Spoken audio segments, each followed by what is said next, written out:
News, सच जरूरी है। दर्शकों नमस्कार, मैं श्रद्धा तिवारी और आप देख रहे हैं MNS न्यूज टीवी। तो आइए देखते हैं आज की खास खबर। एक नजर डालते हैं आज की हेडलाइंस की ओर। नागपुर दौरा करने की इजाजत न मिलने पर भड़के कांग्रेस विधायक। बांग्लादेश में हिंदुओं पर हमला मानवाधिकार का हनन। दिल्ली विधानसभा ने डिजिटल गवर्नेंस की ओर से बढ़ाया। तो आइए देखते हैं खबरें विस्तार से। नागपुर दौरा करने की इजाजत न मिलने पर भड़के कांग्रेस विधायक। महाराष्ट्र के नागपुर में औरंगजेब की कब्र को लेकर भड़की हिंसा को लेकर सूबे की सियासत गरमाई हुई है। विपक्ष लगातार कानून व्यवस्था को लेकर राज्य सरकार पर सवाल खड़े कर रहे हैं। इस बीच कांग्रेस विधायक विजय वटेटीवार का बयान सामने आया है। उनका कहना है कि नागपुर में जिस जगह पर हिंसा हुई थी, पुलिस ने उस जगह पर कांग्रेस नेताओं को जाने की इजाजत नहीं थी। वहां का दौरा करने से पुलिस ने साफ इनकार कर दिया। विधायक ने सवाल किया कि आखिर पुलिस को किस बात का डर है जो वहां जाने से रोका जा रहा है। ही दंगलखोर माणसं जी आहेत दोनही बाजूची बाहेरची होती, दोनही बाजूची ही माहिती आम्हाला आता मिळालेली आहे। आणि अशा स्थितीमध्ये नागपूर सारख्या शांत शहराला बाहेरची माणसं आणून अशांत करण्याचा कोणाचा प्रयत्न असेल तर ते सत्ताधारी झोपा काढत आहेत काय, सत्तेत मशगूल आहेत काय, त्यांना या नागपूर शहरातील या घटनेबाबत पूर्वकल्पना जर होती, हे प्री प्लॅन होतं, पूर्वनियोजित होतं, तर मग पोलिसांना सुगावा का लागला नाही, पोलिसांना याबाबतची माहिती का मिळाली नाही, पोलीस यंत्रणा गाफील कशी राहिली, हा खरा प्रश्न या ठिकाणी येतो आहे। मी पुन्हा आवाहन करतोय की आमच्या कमिटीला पाहू द्यावं, परिस्थिती लक्षात आणू द्यावी। जो चुकला असेल, ज्यांनी चुका केल्या असतील, ज्यांचा सहभाग असेल, ज्यांनी दंगल घडवली असेल, त्याला प्रोटेक्शन देण्याचं, त्याला कोणत्याही परिस्थितीत त्याच्यावर कारवाईच व्हावी आमची मागणी आहे। त्याला प्रोटेक्शन द्यावं अजिबात आमची मागणी नाही। सर, तुम्ही म्हणता बाहेरून आलेले आहे, तर बाहेरून नेमके कुठून आले आहेत? त्या परिसराच्या बाहेरून की शहराबाहेर? नाही, शहराबाहेरूनही काही लोक आल्याची माहिती आता मिळते आहे, दोनही बाजूची लोक, ही माहिती सुद्धा आहे। आणि अशा स्थितीमध्ये बाहेरची लोक येऊन, दोनही गटातली लोक बाहेरची येऊन जर नागपूर अशांत करत असतील, शहराच्या बाहेरची, तर पोलिसांनी शोधून काढलं पाहिजे। परंतु शांततेचं आवाहन करणाऱ्या एखाद्या राजकीय पक्षाच्या समितीला अडवू नये, ही भूमिका पोलिसांची योग्य नाही। हिंसाचारा संदर्भात कुठेतरी मुख्यमंत्री देवेंद्र फडणवीस यांना लक्ष करण्यासाठी हा संपूर्ण प्रकार घडला अशी चर्चा आदित्य ठाकरेचा सूर देखील तसाच पाहायला मिळतो। नाही, मला त्या संदर्भात फार काही बोलायची गरज नाही, पण एक सांगतो की 400-350 वर्षापूर्वीची कबर, ती कबर खोदण्यासाठी नागपुरात मोर्चा का निघावा? औरंगजेबाचा मृत्यू नगरमध्ये झाला, ज्यांची कबर ही संभाजीनगर जिल्ह्यामध्ये आहे, आणि अनेक प्रश्न महत्वाचे असताना नागपुरामध्ये या मोर्चाची गरज होती का? नागपुरामध्ये प्रतिकात्मक कबर जाळण्याची आवश्यकता होती का? औरंगजेबाचा पुतळा जाळण्याची आवश्यकता होती का? हा खरा प्रश्न येतो आहे। आणि म्हणून या सगळ्या घटनेमागे जर सत्ताधारीच वातावरण दूषित करण्याचं काम करत असतील, 350 वर्षापूर्वीच्या घटनेला घेऊन महाराष्ट्रामध्ये यांना औरंगजेब शिवाय आता दुसरा विषयच उरला नसेल, फक्त औरंगजेबाच्या नावानेच यांना मतं मिळवायची असतील आणि छत्रपती शिवरायांचा इतिहास संपवायचा असेल, मिटवायचा असेल, आणि औरंगजेबाचं उदो उदो करून त्यांना मतं मिळवायचं असतील, तर त्यांनी या प्रकारची भूमिका स्वीकारली असावी असे माझं मत आहे। राहिला प्रश्न मुख्यमंत्र्यांना टार्गेट कोण करतंय? प्रचंड बहुमत आहे, कोणाची विषाद आहे त्यांना टार्गेट करायची? त्यांना टार्गेट केले तर त्यांच्याच जवळपासचे करतील, दुसऱ्याची काही गरज मला वाटत नाही। अजित पवार यांनी देखील म्हटलं की औरंगजेबाच्या खबरीचा विषय हा आता उघडून काढणं योग्य, पण ते सत्तेत आहेत ना, योग्य नाही म्हणतात. मग मुख्यमंत्र्यांना किंवा कॅबिनेटमध्ये हा विषय घ्यावा आणि त्या ठिकाणी सांगावं. जशी भूमिका आता अजितदादांनी मांडली, खरं म्हणजे गरजच नाही. एक मुख्यमंत्री वेगळे बोलतात, दुसरे मुख्यमंत्री वेगळे बोलतात, मुख्यमंत्र्यांची भूमिका वेगळी असते. तुमच्या दम आहे तर खोदून टाका ना, संपवणं विषय. ज्या दिवशी कबर या महाराष्ट्रातून हे होईल त्यावेळेस विशालगडावर अफजल खानाची समाधी बांधली गेली. ती जागा कोणी दिली? महाराजांनी दिली. कारण इतरांना माहीत व्हावं की कितीही मोठा बलाढ्य शत्रू असेल तर या मातीमध्ये गाळला जाईल आणि त्याची नोंद त्या ठिकाणी होईल. कोणी पुन्हा हिंमत करणार नाही स्वराज्यावर चालून यायची, ही त्यामागची भूमिका होती. आता तेच जर पुरावे नष्ट करायचं असेल, अफजल खानाची समाधी, औरंगजेबाची समाधी नष्ट करून छत्रपती शिवरायांचा इतिहासच मिटवायचा असेल तर म्हणजे छत्रपती शिवरायांचं नाव घेतात परंतु त्यांना तो विचार आणि महाराजांचं कार्य आणि महाराजांना केलेला पराक्रम हा मिटवायचा, हाच त्यांचा उद्देश दिसतो. जयंत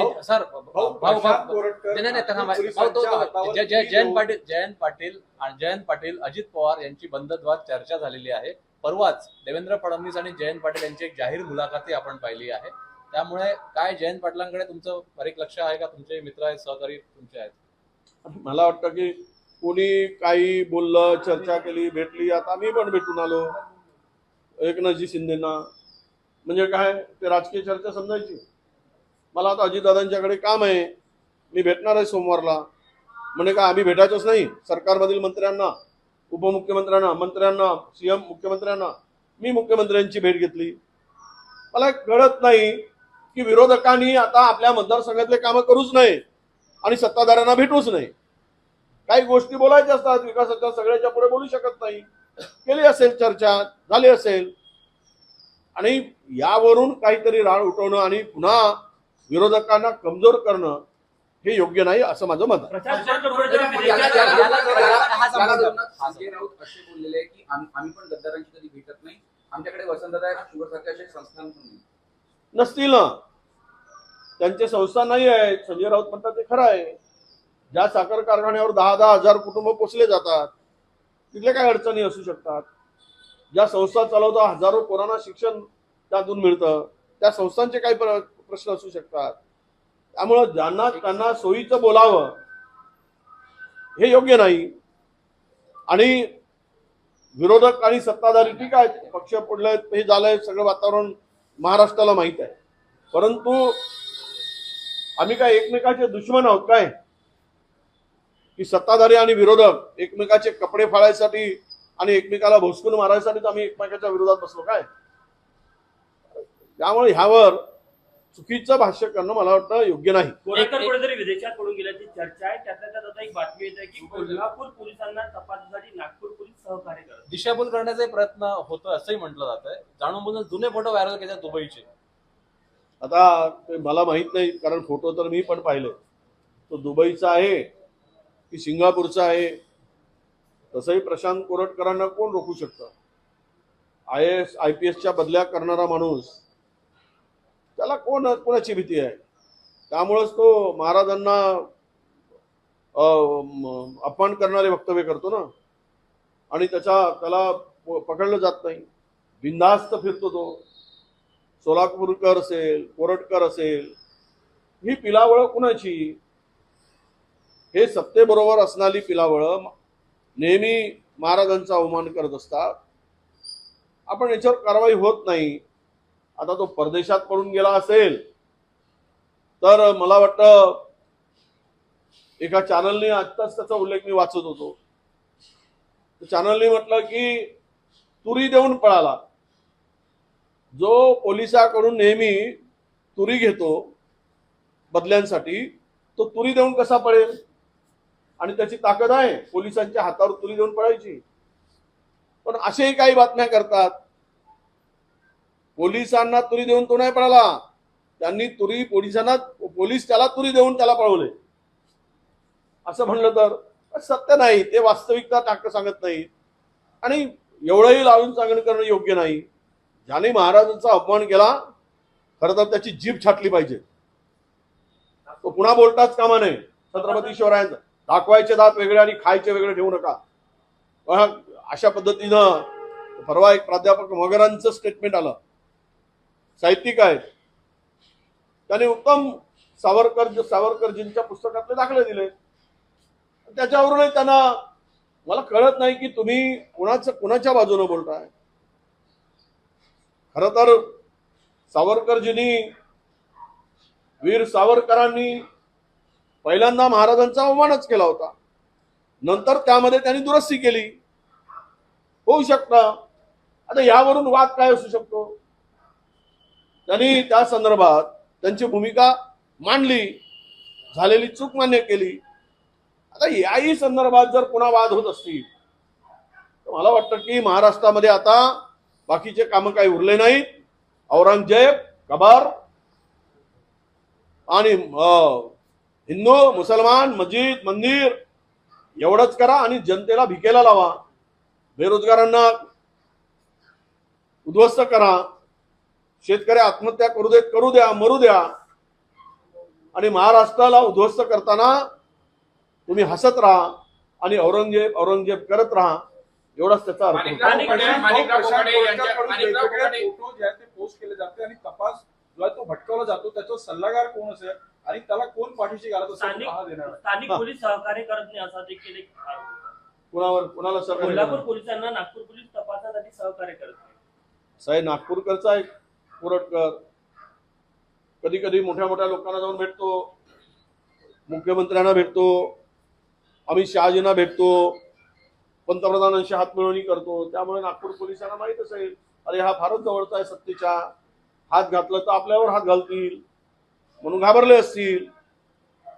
कारण तो खुलेआम जो माणूस मोतेवारांची जप्त केलेली काय ती गाडी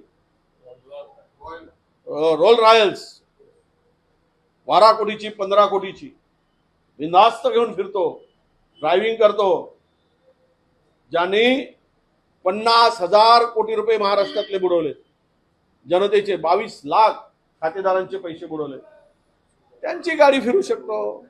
तो उद्या सीपीना खाली उतरेल आणि ती गाडी तर ड्रायव्हिंग करेल, माई सीपी हो म्हणून. हे कलेक्टरला मागे बसवेल, आपला गाडी चालवायला लावेल आणि हा कलेक्टर म्हणून बसवेल. सत्तेमुळं गरमी आहे, सत्ता आहे हमारे साथ, तो कोण क्या कर सकता है ही मस्ती जर असेल तर मग पोलीस काय करतील बिचारे. माणिकराव कोकाटे यांच्या अडचणीत वाढ झाली आहे. माणिकराव कोकाटे यांच्यासह 25 संचालकांना सहकार विभागाने नोटीस बजावली आहे. नाशिक बँकेचे काही काळ अध्यक्ष होते, 88 ची नोटीस आहे ती. अशा अनेक बँकावर अशा प्रकारच्या नोटिसा येत असतात.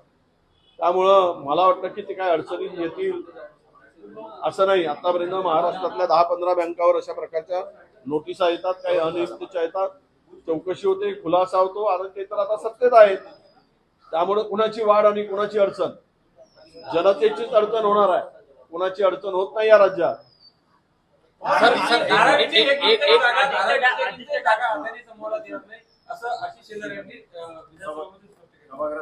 सगळं देऊन झालं आणि आता देणार नाही म्हणजे काय म्हणते त्याला, राज्य शिल्लक नाही आणि पडक्या वाड्यात राहून मी राज्याचा मालक आहे असं शेलारांचं वक्तव्य आहे. शेवटचा प्रश्न मराठी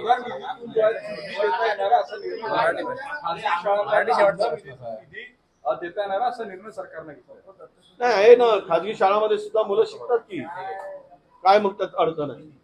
खाजगी शाळांमध्ये सुद्धा मुलं शिकतात ना, गरिबांची मुलं शिकतात. त्यामुळं जर तिथे MP देऊ शकतो, मेंबर ऑफ पार्लमेंट, आमदारांनी दिलं तर त्यात काय चांगला निर्णय असं माझं मत. एकनाथजी सल्ला दिलाय की कुठेतरी होर्डिंगचं विद्रुपीकरण थांबायला पाहिजे आणि सत्ताधाऱ्यांनी यासाठी पुढाकार घ्यायला पाहिजे. आम्हीही त्यासाठी पुढाकार घ्यायला तयार आहे. काँग्रेसची काय भूमिका, काँग्रेसला काय वाटतं? आदित्य ठाकरेंची भूमिका आहे, सत्ताधाऱ्यांची आहे आणि कोणालाही काय वाटणार आहे त्यामध्ये. होल्डिंगचं जे विद्रुपीकरण आहे कोणालाही वाटेल. ते थांबलं पाहिजे. त्यांच्या भूमिकेला आमचं समर्थन आहे. एकनाथ शिंदेवरती काल आरोप झाले आणि भाजप आणि ठाकरे शिवसेना यांच्या वतीनं मुंबईमध्ये जे रस्ते बनत आहेत, कॉन्क्रिटीकरण होत आहे, मुंबई खिळखिळी झाली आहे, खोदून ठेवलेले आहे मुंबई. त्यामुळे एकनाथ शिंदेना कोंडीत पकडण्याचा प्रयत्न आहे. भाजपचे आणि शिंदे भाजपकडून शिंदे सेना आणि ठाकरे सेना यांच्याकडून शिंदे सेनेवर आरोप झाला आहे. हे सगळं आता मी मारल्यासारखं करतो, तू रडल्यासारखं कर, एकमेकावर आरोप करत राहायचे आणि त्यांच्यामध्ये फार मोठी गडबाजी आहे. भाजपमध्ये गडबाजी आहे, पण ते दिसत नाही, दाखवत नाही. एक गट त्यांच्या मागे आहे, अमित शहाजींना मानणारा गट त्यांच्या मागे, काही लोकांच्या ते त्यांना वाटतं की शिंदेचं प्रोटेक्शन करावं, आणि जे गट दुसऱ्या सीएमच्या मागे आहेत त्यांना वाटतं की शिंदेचा बंदोबस्त करावा. असंही राजकारण महाराष्ट्रात चाललेलं आहे. त्यामुळं खरी वस्तुस्थिती ही आहे की मुंबईच्या रस्त्यांची हालत निश्चित खराब झाली आहे आणि त्यावेळेस त्याला आयुक्तही तिथे आहेत. सरकार म्हणून सरकारची सगळी जबाबदारी आहे, एकटे शिंदे जबाबदार आहेत असं मी मानत नाही. जो हिंदी में जानना चाहेंगे कि आज कांग्रेस की अपॉइंटिंग कमेटी जाने वाली थी दंगल इलाकों में, क्या कहना है? अभी मीटिंग भी हुई है. नहीं, देखिए इस बारे में गवर्नमेंट ने अपने पुलिस ने इसको इसकी परमिशन नहीं देना ये उचित नहीं है, ये ठीक नहीं है. हम लोग कोई लोगों को भड़काने के लिए नहीं जा रहे, हम वहाँ पे शांति प्रस्थापित करने को जा रहे हैं. और दंगल के पीछे क्या वजह है ये भी हम जनता से पूछना चाहते थे. हम लोग कोई केवल एक साइड में की बात सुनने के लिए नहीं, तो इस दंगल के पीछे क्या वजह है, ये अगर हम लोग एक पॉलिटिकल पार्टी इस तरह से दौरा करती है तो इसमें दिक्कत क्या है, पुलिस को क्या छुपाना है और पुलिस को विरोध करने की वजह क्या है, ये पुलिस स्पष्ट करे. हम लोग कोई वहां पे जेल में अंगार लगाने के लिए नहीं डाल रहे किसी के ऊपर.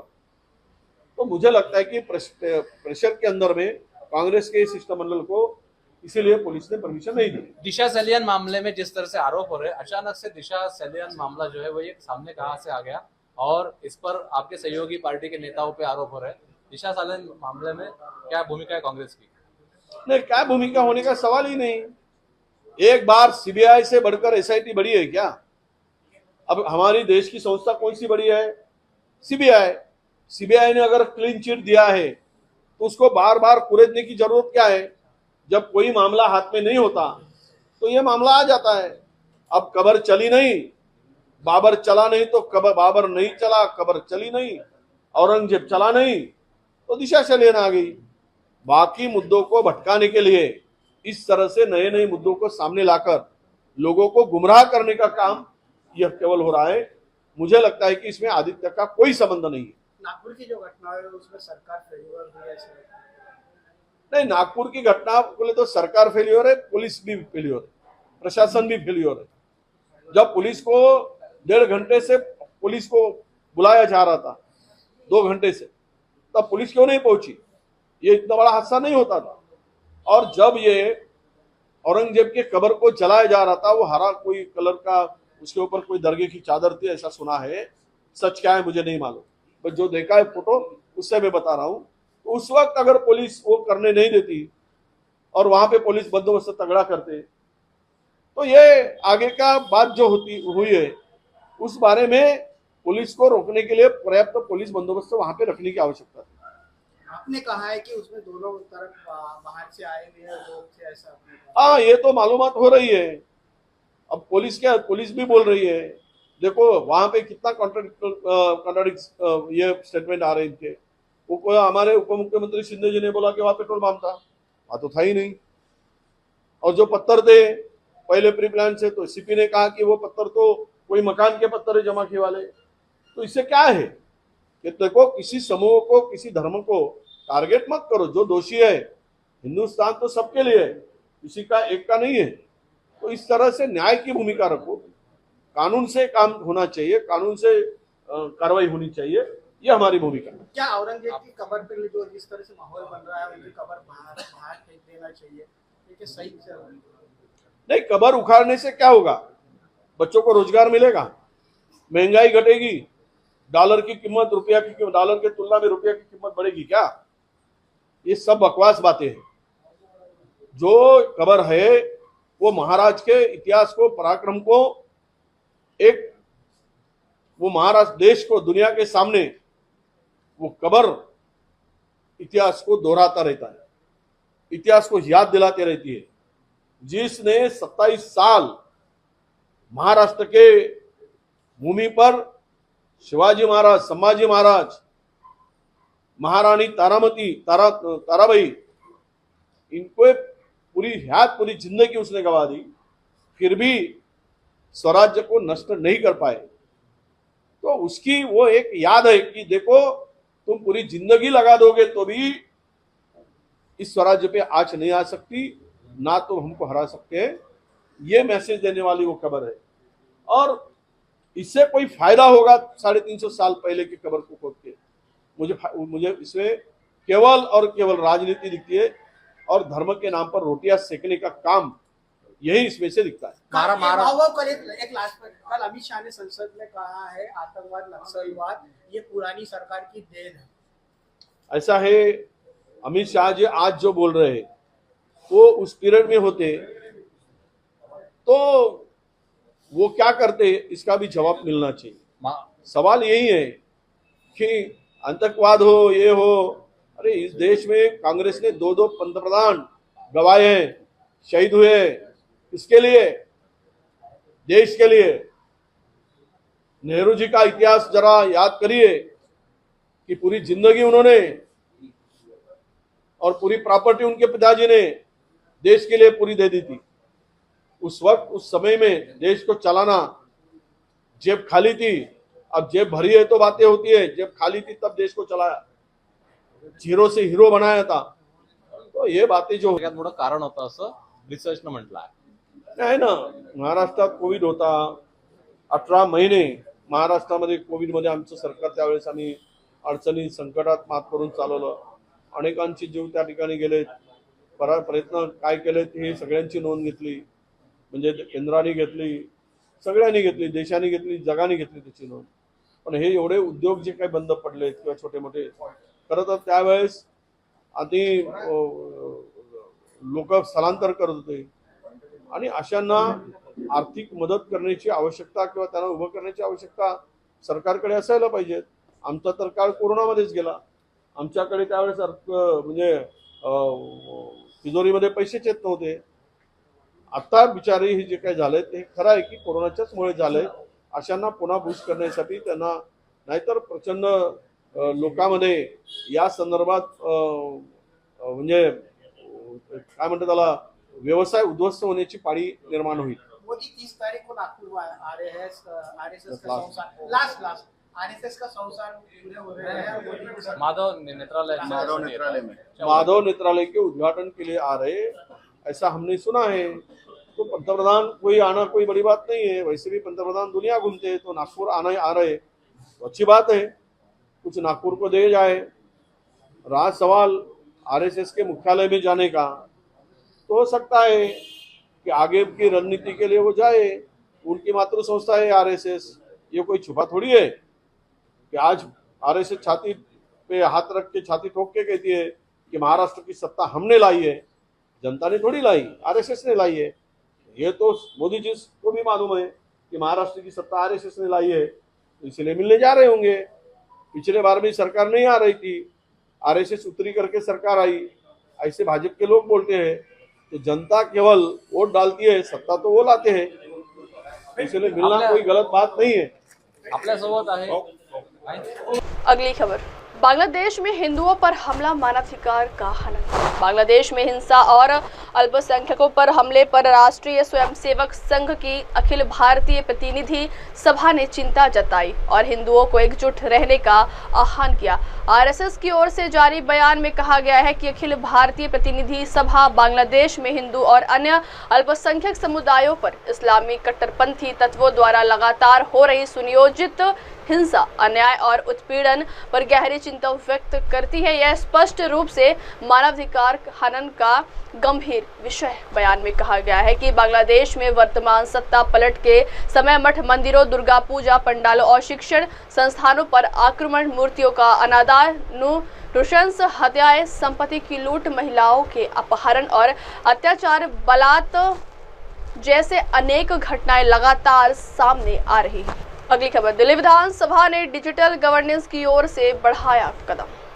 दिल्ली विधानसभा ने डिजिटल गवर्नेंस की दिशा में एक महत्वपूर्ण उठाया है। इसके तहत भारत सरकार के संसदीय कार्य मंत्रालय और राष्ट्रीय राजधानी क्षेत्र दिल्ली सरकार के साथ नेशनल ई विधान एप्लीकेशन के क्रियान्वयन हेतु त्रिपक्षीय समझौता ज्ञापन पर हस्ताक्षर किए। इस अवसर पर केंद्रीय संसदीय कार्य मंत्री किरेन रिजिजू और दिल्ली विधानसभा अध्यक्ष विजेंद्र गुप्ता उपस्थित रहे। इस समझौते के साथ दिल्ली नेवा परियोजना को लागू करने के लिए मंत्रालय के साथ एमओयू पर हस्ताक्षर करने वाला 28वां राज्य बन गया, जो विधायी कार्य प्रणाली में एक नए युग की शुरुआत को दर्शाता है। इस अवसर पर उमंग नरूला, सचिव एमओपीए भी उपस्थित रहे। यह समझौता दिल्ली विधानसभा की पेपरलेस और अधिक पारदर्शी विधायी प्रणाली की ओर बढ़ने की प्रतिबद्धता को दर्शाता है, जो एक राष्ट्र एक एप्लीकेशन की प्रधानमंत्री की परिकल्पना के अनुरूप है। अब वक्त हो चला दर्शकों ब्रेक का। ब्रेक से लौटने के बाद देखिएगा देश और दुनिया की तमाम बड़ी खबरें। बने रहिए MNS न्यूज टीवी पर। नमस्कार। हाय हेलो नमस्कार, मैं हूं पंकज विष्णु और आप देख रहे हैं MNS न्यूज। आप देख रहे हैं MNS न्यूज, सच जरूरी।